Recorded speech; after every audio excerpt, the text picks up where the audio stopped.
그 소아과나 병원에 가면 체중 재주잖아요. 그런데 제가 왜 집에서 체중을 좀 재보십시오 라고 말씀드리냐면, 첫 번째, 모유 수유하는 경우에, 어떤 경우에는 2주에 한 번씩 체중을 좀 재서 아기가 체중 감소가 일어나고 있는지 꼭 알아보셔야 되는 거고요. 그리고 두 번째는, 병원이나 소아과에 가셨을 적에 막 바쁘고 그러면 그냥 어떤 때는 기저귀에 오줌 있는 채로 재는 경우도 있고요. 또 어떤 때는 속옷을 입히고 재고, 어떤 때는 속옷을 또 안 입히고 재고, 겨울에는 속옷이 또 무겁고, 이런 일이 많이 있는 것 같아요.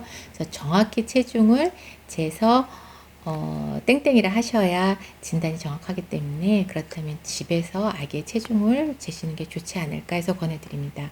그래서 중요한 거는 항상 같은 조건에서 체중을 재셔야 하니까 아기 기저귀는 꼭 갈아주셔야 되고요. 그리고 속옷 무게도 아기가 커가면서 틀려지잖아요. 그래서 아기 속옷도 사실은 벗겨주시는 게 좋아요. 그래서 체중계에다가 그 플라스틱 바구니 하나 놓으시고, 거기다 뭐 윤 같은 담요 하나 까신 상태에서 제로를 만드시면 되죠. 그런 상태에서 아기를 눕혀서 재주시고, 그 다음에 아기가 기저귀를 했다 그러면 기저귀 무게, 속옷을 입고 쟀다 하면 속옷 무게는 빼주셔야 돼요. 네, 만일 집에서 그렇게 뭐 바구니에다 이렇게 하기 힘들다 그러면 그냥 집에 체중계 하나씩들은 있으시잖아요. 그래서 아기를 안고 엄마랑 같이 체중을 잰 다음에 엄마 몸무게를 빼면 아기 몸무게가 나오겠죠. 그래서 제 아기 발달 백과에도 제가 그림으로 표시를 했으니까 그렇게 해서 가능하면 아기 체중을 매우 정확하게 재려고 노력해 주시면 좋겠습니다. 다시 한번 말씀드릴게요. 모유 수유하는 경우에 더 아기 몸무게를 최소한 한 달에 한 번, 아니면 2주에 한 번씩 꼭 측정하셔서 성장 곡선에 땡땡이 해 주시기를 부탁드리겠습니다. 체중 측정하시고 항상 평가는, 진단은 성장 곡선에 땡땡이 해야지만 가능해요. 그러니까 체중 성장 곡선 인터넷에서 구하시든지, 아니면 뭐 앱 같은 데 있는데, 아니면 아기 발달 책에 있는 거 구하셔서 땡땡땡 하셔서 이제 평가 어머니들도 하실 수 있어요.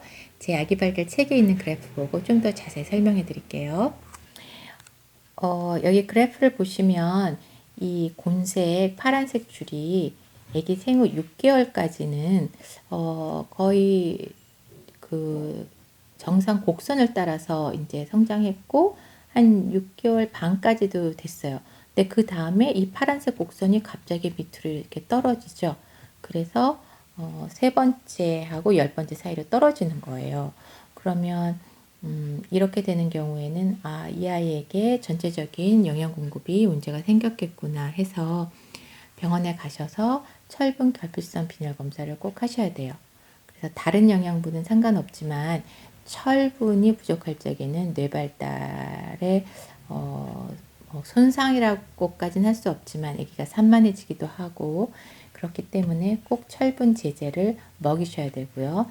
또 이걸 굳이 이때까지 기다리지 말고 지금 12개월, 14개월에 13번째에서 10번째로 떨어졌잖아요. 그러니까 6개월에서 7개월, 8개월, 9개월 때 이렇게 떨어질 때, 이때 빨리 분유를 보충을 하셨으면 더 좋죠. 그래서 모유 수유하시는 분이 분유 보충 안 하고 모유 수유로만 가겠다라고 좀 고집 부리시는 분이 있는데, 이렇게 체중이 감소될 적에는 빨리 분유로 영양분을 보충해 주셔야 된다는 말씀을 꼭 드리고 싶습니다. 네, 아기 키를 집에서 측정하기는 이제 굉장히 어려워요. 왜냐하면은 생후 24개월 이전에는 아기 키를 잴 때 이렇게 세워서 하는 게 아니라 눕혀서 재야 되거든요. 근데 눕혀서 잴 때 어떤 그 기구가 없잖아요. 그래서 여러분이 보건소나 병원 가서 도움을 받으시면 될 것 같고요. 그리고 아기 키가 너무 작거나 너무 작은 거는 3번째 미만이거나, 아니면은 너무 크거나, 너무 큰 건 97번째 이상이다 할 적에는 이거 이 친구가 혹시 뇌 신경만 발달에 문제가 있을지도 모르겠는데 하는 걸 알아내기 위해서 하는 건데, 근데 그거는 24개월 이전에는 어떤 발달 평가를 정밀하게 하는 거 외에 다른 방법을 취하지 않기 때문에 그 부모님들께 집에서 측정하라고 말씀드리고 싶지는 않고요. 단지 아기 그 신장을 키를 눕혀서 측정할 때 좀 어려워요. 혼자서 측정하기가. 근데 모든 건 정확하게 측정돼야 되잖아요.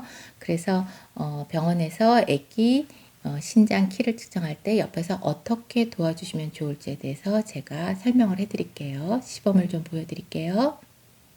여러분 소아과나 보건소 가시면은 이게 자동으로 하는 것도 있고 아니면 이렇게 수동으로 하는 것도 있어요. 여기 아기를 꼭 눕히셔야 돼요. 생후 24개월까지는 눕혀서 측정하셔야 돼요. 자, 아기를 이렇게 안고 있다가 눕히면 아기가 너무 싫어하는 경우가 많아요. 막 울어요.